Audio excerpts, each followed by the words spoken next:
Hello, my name is Charles Freeman. I work here for Hyperspectral AI as a machine learning engineer.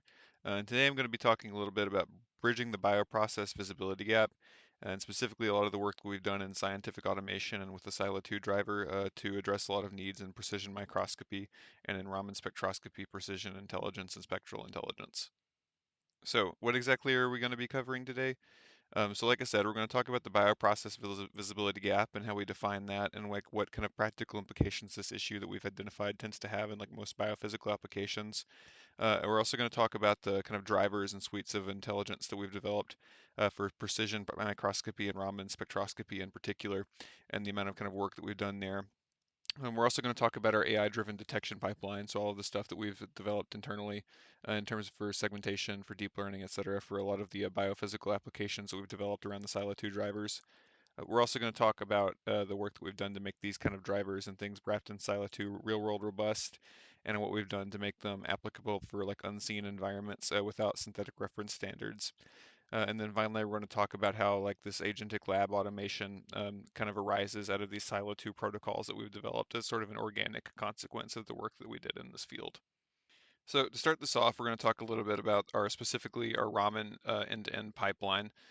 So what is Raman spectroscopy? Raman spectroscopy is a label-free molecular fingerprinting technique used to identify different types of molecules. It works by measuring the amount of energy that is absorbed by different types of molecules that cause shifts in the light when it's re-emitted. So it's non-invasive. You don't need to do any sort of like tagging or destructive activities when you're interrogating biological samples. And it allows you to make these fingerprints based on the constituent particles within your area of interest. It also kind of like lends itself well to like different types of AI-driven acquisition systems. So often the kind of spectral profiles that are returned are difficult for human beings to identify. So it kind of lends itself to a lot of like machine learning driven development algorithms, which we make heavy use of internally. And because it provides these relatively rich spectral fingerprint profiles for different molecules and different substances, it's very useful for multi-analyte classifications. So when you interrogate different types of chemicals with it, it is very powerful at providing different types of chemical identifications, even in relatively rough or inhomogeneous materials, such as like biological samples, bacteria, tissues, things of that nature. So just a quick kind of overview of how we actually make use of Raman spectroscopy internally. We've developed a six-step kind of like photon to classification flow that our platform kind of operationalizes and kind of codifies into like its kind of steps.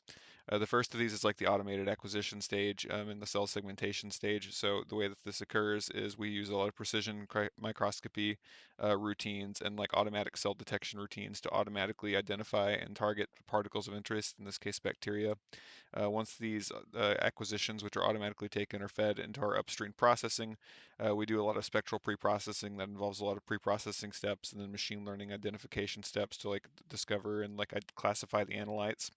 And once this step is done, we hand it over to our deep learning inference algorithm, which uses a lot of multimodal fusion of different types of information sources, along with some like adversarial robustness routines to actually make robust validation. And then upscene, we validate this in like a robust way against kind of gold standard techniques that we rely on for kind of robustness validation. And then finally, we kind of tie this all up with like an agentic decision system that makes it easier to make quick decisions and automates a lot of the more mundane tasks involved in like the routing of this set of flows. And just digging into that a bit more, we also include several different spectral preprocessing routines that are standard that often like serve to normalize and make more consistent the different types of signals that we acquire. So these include a lot of cosmic ray removal techniques that mitigate the effects of cosmic rays in the signals, dark subtraction techniques that tend to address some of the dark current that you see in different types of sensors, fluorescence correction techniques and intensity correction techniques that kind of account for differences in intensity that are the result of types of like photon responses that are not Raman shifts, but are instead, fluorescent shifts or something else. Um, Wave number region cropping, which allows the models to focus on the actual regions of interest, and then also different polystyrene or other material X calibrations that make sure that the detector is configured correctly. So these pre-processing techniques and kind of robustness enforcement techniques allow us to ensure a great degree of consistency in between different collections. Digging in further to like the actual deep learning stack, so several of these routines within the photon declassification scheme that I outlined rely heavily on machine learning and machine intelligence techniques. So as mentioned, we rely on several cellular segmentation routines to actually identify the particulates of interest in an automated way.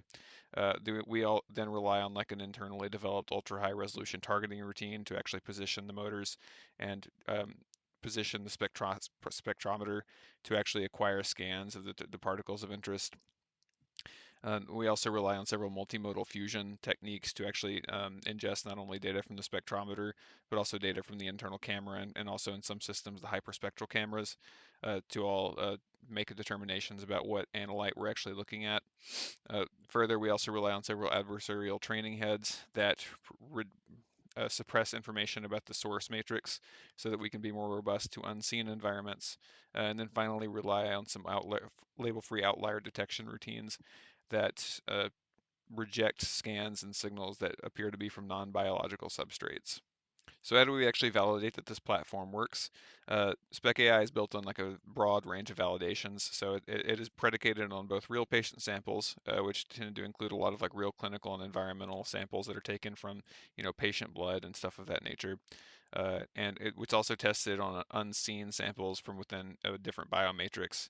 So whenever we're testing on internal lab samples, we make sure it's from an unseen matrix or an unseen environment. We've also stress tested the platform in terms of cross-instrument transfer to make sure that different instruments actually continue to perform uh, it, despite certain differences in hardware. And we've also tested several different adversarial stress conditions, such as, the artifacts arising from optical interference, etaloning, per organism kind of deltas, background substrates changing, that things of that nature to make sure that the model maintains its performance in the face of these expected challenges. So that is a very brief, very high-level overview of the machine intelligence stack that we've developed to address problems in Raman spectroscopy. So how does this tie into what we're calling the bioprocess visibility gap? So the manual acquisitions that are usually inherent to scientific equipment create something that we call a visibility gap. So without automated acquisitions and without automated repeatable calibration routines, identifications tend to be very slow and they tend to be very operator dependent. You need to have an operator who is trained to handle the microscopes, handle the setups, handle the calibrations, and handle like drifts that might occur, laser power fluctuations, changes in the gratings, changes in the positioning of the bacteria, potential like optical degradations that tend to occur with different types of fiber optics, etc. So unless you have a very highly trained operator, there's not really a systematic QA or like quality control in terms of your acquired data. And even if your operator is manually and very well trained, you have to kind of rely on their judgment, but also like they tend to be slow in terms of these acquisition speeds, and they tend to not have the necessary checks and balances to make sure that the data that's ingested is actually of the proper quality level. So the way that Hyperspectral has elected to solve these challenges is by developing an intense suite of routines and Silo 2 drivers and instrument drivers that account for these various artifacts and plays of the system that I just described. So, for instance, for instrument drift, we have a lot of internally developed routines and algorithms that detect drifts in laser spot and laser power and detector sensitivity and like the alignment and potential etaloning and potential carbonization, etc. These are all internally automatically running all the time during all of our automatic collections. We've also developed a lot of internal routines that check for calibration transfers. So when we're, inspecting one machine versus the other, the models can automatically detect what transfers need to occur in order to make the calibration robust. We've also tested against a lot of matrix and background variations, so differences in substrate, so differences in cell level, stuff on like the more biological level. The algorithms are designed to account for those as well. And also, all models across all deployments return prediction confidences as opposed to straight classifications. These allow for the tracing of different uncertainty estimates, which otherwise would not be actionable without the Spec AI platform. And of course, this was all built atop a relatively robust regulatory foundation. When designing our systems, we have, been referring to different process analytical technologies and different quality design assurance guarantees that meet a lot of regulatory needs, specifically in clinical environments. And we're very conscious of the need of clinical environments, in particular, needing constant quality guarantees and online live quality assurance for the different spectra that come in order to make appropriate and confident sample predictions for patients. So now it's time to talk about agentic automation and how Silo 2 kind of ties into all this. So over the course of the preceding talk, you might be thinking, okay, that's cool, but how does this tie into the actual Silo 2 program? Well, to address these kind of issues with consistency and issues with transferability and issues with quality control, we developed this driver stack and we integrated Silo 2 into this driver stack initially just for the purposes of making everything repeatable, making everything easy to access, and making everything consistent and easy to observe so that the different processes would have different kind of like levels of insights to them so we can make them clinically acceptable. But once we had that in hand, we realized that almost for free, we got this new set of automation techniques, right? So, with these Silo 2 drivers, we were able to, control microscopes in very precise ways. We're able to automatically target different cells. We're able to automatically target different biological substrates. We're able to automatically navigate different biological substrates. So, we kind of for free got this entire automation layer on top of precision microscope and Raman spectroscopy equipment. And with this in hand, we realized actually we can go a step further than just relying on this kind of biological insight or biological traceability platform that we initially envisioned. We can actually create an LLM agent layer that enables a lot of hardware abstraction and enables a lot of automated experimentation.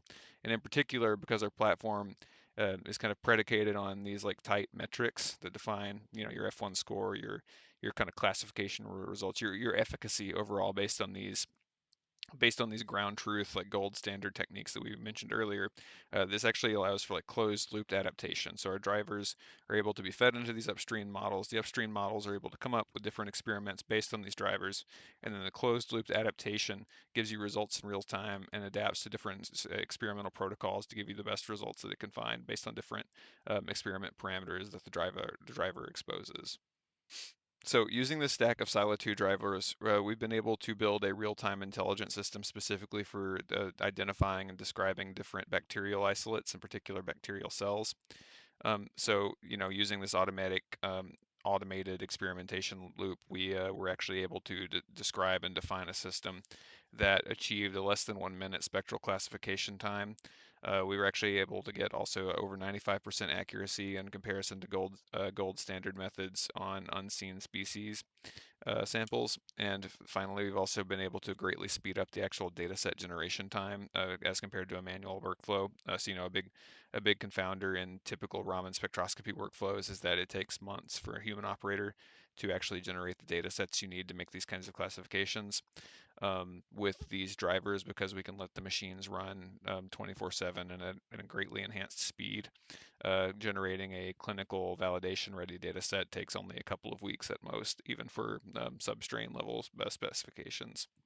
So that's what we were able to achieve specifically in the bacterial cell domain. But what we realized and what we're thinking going forward is that it's very possible that these drivers and these techniques and this platform was extendable to a very, very broad range of bioscience techniques. So we're always on the lookout for new partners who have needs specifically around Raman spectroscopy and precision microscopy, and who are interested in learning more about how deep learning ties into all this. Like I said, we have a broad suite of Silo 2 drivers specifically centered around the different types of precision microscopy workflows that people often use. And we also have a large collection of like robustness routines that are make sure to keep scientific instruments working correctly and to do quality control specifically on scientific instruments. And currently, we're still investigating different ways that we can integrate those into agentic lab automation suites. So if you or your company are working in these fields or there fields connected to these around scientific automation, we're very eager to collaborate. We have, the Spec AI engine and the Cortex platform. We're always looking to extend these specifically to new scientific instruments and into different extensible biotech domains. So please contact us if you think there might be some overlap or interest. And that's the end of the talk. Please let me know if you have any further questions. And like I said, we're happy to field any and all questions. And I hope to hear from you all soon.